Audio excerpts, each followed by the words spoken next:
Fala, investidores, trazendo para vocês aqui um vídeo. Hoje a gente vai falar novamente sobre dividendos de ações e vou trazer para vocês também algumas informações a respeito aí do balanceamento da sua carteira, como você deve fazer, né? Quantas ações de cada empresa você tem que comprar, muito provavelmente você já se perguntou isso. Vou mostrar para vocês aqui uma planilha que eu mesmo desenvolvi para poder fazer esse balanceamento aí com base não em valor de cada cotação, de cada cota de uma ação, mas baseado numa porcentagem ideal ali de cada ativo, né? Lembrando que aqui na minha carteira, principalmente, eu trabalho somente com ativos previdenciários ali, ações que eu acredito ter muito potencial de serem perenes ao longo do tempo, ou seja, elas vão se manter aí firmes e fortes a despeito de qualquer crise, de qualquer situação mais complicada. Então, eu invisto aqui, vocês estão vendo, em basicamente setor financeiro, né, setor bancário, setor de energia elétrica e tem um pouquinho de indústria aqui, né, no caso duas empresas que já são previdenciárias, como a Klabin e a WEG. E no futuro pretendo também adicionar mais uma empresa de um outro setor aí previdenciário. Não vou revelar agora, mais para frente vocês vão ver nos meus aportes aí qual empresa que é essa. Como vocês podem ver aqui nessa planilha, eu trouxe para vocês basicamente as ações que eu tenho aqui na minha carteira. Nessa planilha eu tenho diversas informações sobre essas ações. A gente conseguiu puxar aqui, por exemplo, o valor atual de cada cota dessa ação. Temos aqui os dividendos por ação distribuídos no ano de 2024. Estou utilizando ele como base para fazer esse vídeo. Mas lembrando que dividendo passado não é garantia de dividendo futuro. Isso aqui é basicamente uma projeção. Pode ser que nada disso aqui se concretize, mas como eu falei, como eu invisto em empresas previdenciárias, empresas que estão sempre ali na mesma, mantendo a linha crescendo, mas devagar, né? Porque já são empresas maiores, isso aqui tende a ser daqui para frente, né? Não imagino que vá cair tanto o DPA de todas essas ações aqui, né? Até porque Santander no ano passado passou por uma situação difícil, está se recuperando, né? Não foi o melhor ano da sua história, e assim como outras empresas da lista também. Tem empresas que no cenário de juro alto fica muito difícil dela ter um lucro bom ali, consistente. Mas essas empresas já demonstraram ser capazes de sobreviver a todas essas situações, e por isso que eu tenho elas na minha carteira. Eu elenquei aqui, vocês podem ver, com uma porcentagem de 12,5% para cada um desses ativos. Isso é relativo, vai de você, do quanto você quer estar concentrado em cada setor. Isso aqui eu fiz como exemplo, não é a porcentagem que eu tenho na minha carteira. Eu tenho um peso maior da minha carteira, sim, no setor financeiro, mas se a gente for ver aqui, se utilizar esses 12,5% que eu coloquei para vocês em cada uma das empresas, vocês podem ver, por ter mais empresas do setor bancário, mais de 50% da minha carteira estaria no setor financeiro. Hoje não é tudo isso, mas a gente tem aqui, por exemplo, se você falar, eu quero ter 4 setores na minha carteira, 25% para cada um. Ou então eu quero ter um setor com 40% e os outros 60% dividido para as outras 3. Vai de você e da sua estratégia. Vamos explicar para vocês como é que funciona a planilha. Coloquei aqui a porcentagem ideal de cada ativo, como já expliquei, vocês podem escolher. E a única outra informação que vocês têm que atualizar, além dessa, é o dividendo por ação, que infelizmente eu não consegui puxar de forma automática essa informação da internet, que também não é muito difícil, só você entrar aqui no site do Investidor 10, por exemplo, pesquisa aqui o ticker da ação, vamos colocar aqui, por exemplo, a Caixa de Seguridade, que não está lá na minha lista. Você vai vir aqui, rolar para baixo, e quando chegar na informação de dividendo aqui, você muda o dividend yield aqui para dividendos pagos. E aí o site vai te dar exatamente o valor distribuído por aquela ação dentro de determinado ano. Eu puxei, como falei para vocês, o ano de 2024 por ser a informação mais recente que a gente tem, tendo em vista que aqui em 2025 não está completo ainda.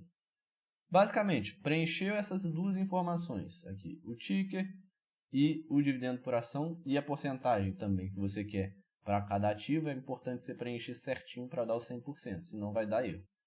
E aí ele já vai fazer essas contas aqui automaticamente.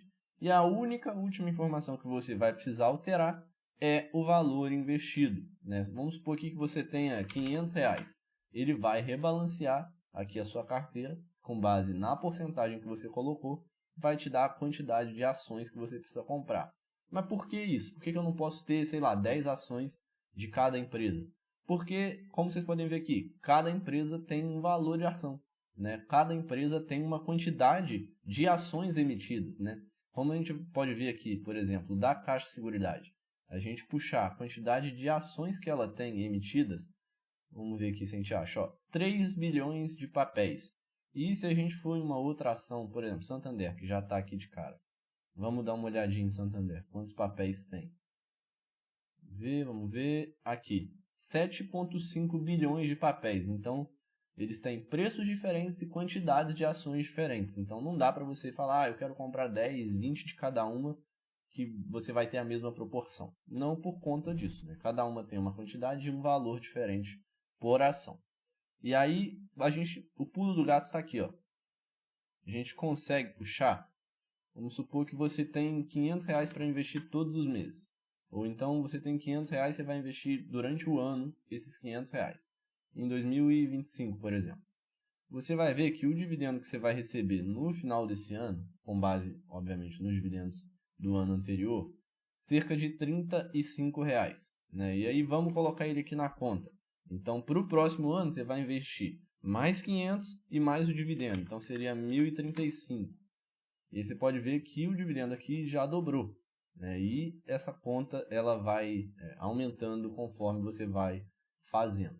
Você vai colocando aqui os valores e a gente consegue ver, por exemplo, vamos supor que você quer receber de dividendo mensalmente, porque normalmente o brasileiro faz ali suas contas mensais, né, com base no salário e tudo.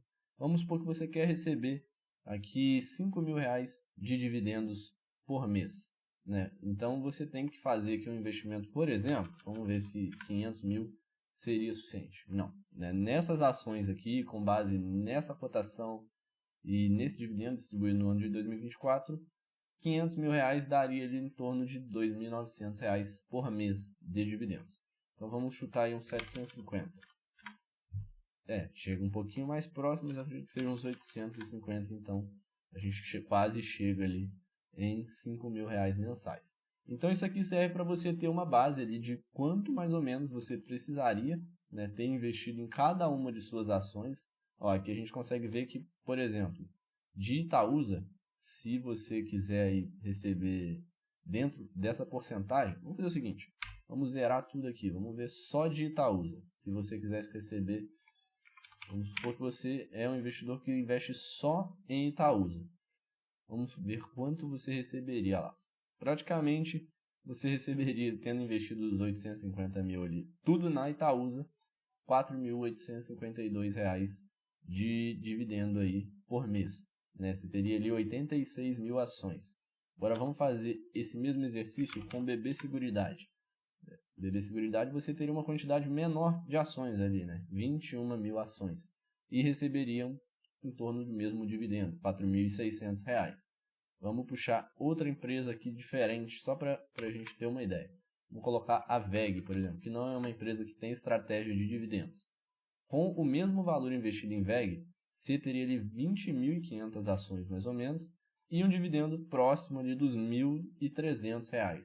Né? Então, isso aqui serve para você fazer um balanceamento correto da sua carteira, né, com base na sua estratégia. Se você tem uma estratégia mais focada em dividendos, faz mais sentido investir em ações como eu mostrei aqui, Itaúsa, Banco do Brasil, que são ações que têm esse foco em dividendos, né? A VEG já é uma empresa mais focada na parte do crescimento mesmo, e balancear corretamente, né? Vamos supor que você é um investidor que quer ter os dividendos, assim como eu, mas quer ter um pouquinho da sua carteira alocada ali em ações que têm essa visão de crescimento, como a VEG.